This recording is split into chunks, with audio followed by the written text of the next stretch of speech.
I know that it might sound controversial, but if done right, self-discipline is not hard at all. Every day I wake up at 5:30 a.m, meditate for 2 hours daily, go to the gym 3 times a week and run twice a week. I also spend up to 93 hours working both at my day job but also on this YouTube channel, posting 1 new video every other day. To stay consistent with all this without burning out and slipping back to old habits, I found 3 ways that makes it all possible. There are hundreds of things you can do every moment, so if you want to stick to a particular habit, stick to a particular activity that is good for you, you have to set it as your main priority. Priorities means that 2 things cannot be equally important. So if you say that writing is more important than, for instance, watching TV, and you end up spending more than 4 hours watching but only 1 hour writing, TV watching is in reality a priority.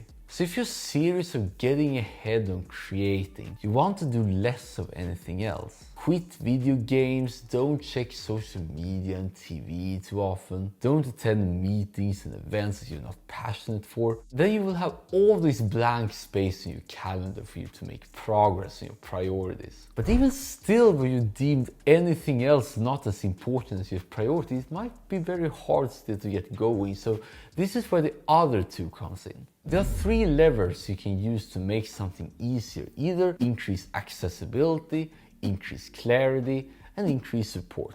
Let's say that you want to go to the gym regularly. You can make it more accessible in multiple ways. You can select the gym nearest your home or your job, or even buy your own equipment. You can also allow yourself to show up no matter how tired you are. You can also choose exercises that are easier to set up, for instance, dumbbells or barbells, something I personally do to save time. That's a great tip right there. In terms of making it clearer, increasing the clarity, you can set a specific time when you go to the gym, like for instance on the morning, afternoon, or even evening if that's the best for you. You can also follow a specific training plan that you could get from someone else or from watching YouTube, so you don't need to guess all the time. Plus tracking your progress too, that really helps. And when it comes to support, of course you have the personal trainer that helps you correct any mistakes or imbalances. You can also listen to good music, podcasts or audiobooks to keep yourself enjoying the experience a bit more. The same 3 levers are also applicable for creating scripts and videos.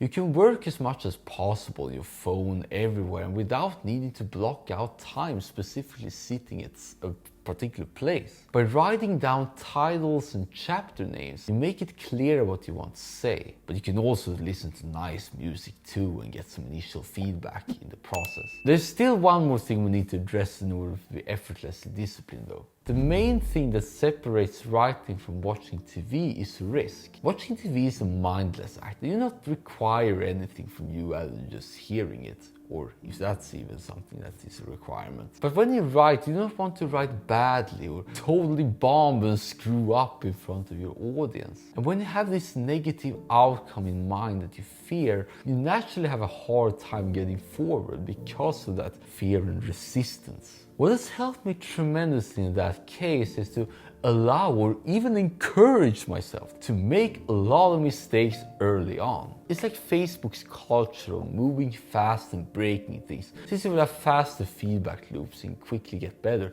and also get very big. But here's the key thing. You do not want to identify yourself and your self-worth with the mistakes. If you write something wrong, it does not mean that you're unintelligent or a bad person at all. It only means that that option did not work and you might try something different. The more you embrace these mistakes and realize that they are just information and not judgment. Mistakes are information. By the way, write down mistakes are information on the calendar every day. That helped me a lot. So the more you embrace this, you can narrow down to a solution and actually increase your focus and effectiveness, since we only learn by mistakes. That's the thing that our brain is very good at. But lastly, according to Nassim Taleb, trial and error is much more effective than 1,000 IQ points. So just move forward and course correct like a missile. So these 3 tips for staying effortlessly disciplined are: 1. Remove other options, because when you focus and do not do other things as much, you get more room and time to do the things that matter. 2. Make it easier. lower the bar for you to step over and show up regardless of how you feel or how motivated you are. And 3, allow yourself to make mistakes. That's something that you should love. Because if you make them very early on, you can identify them fast and correct from there. And I'm going to say it again, they're not an identification of you, but just information. Mistakes are information. In fact, your own mistakes is actually better information, much better information than any you can find on the internet. If you keep all these 3 in mind, discipline is no longer this unattainable standard perfect thing that you cannot reach, but instead something you do without effort. A very nice and pleasant lifestyle.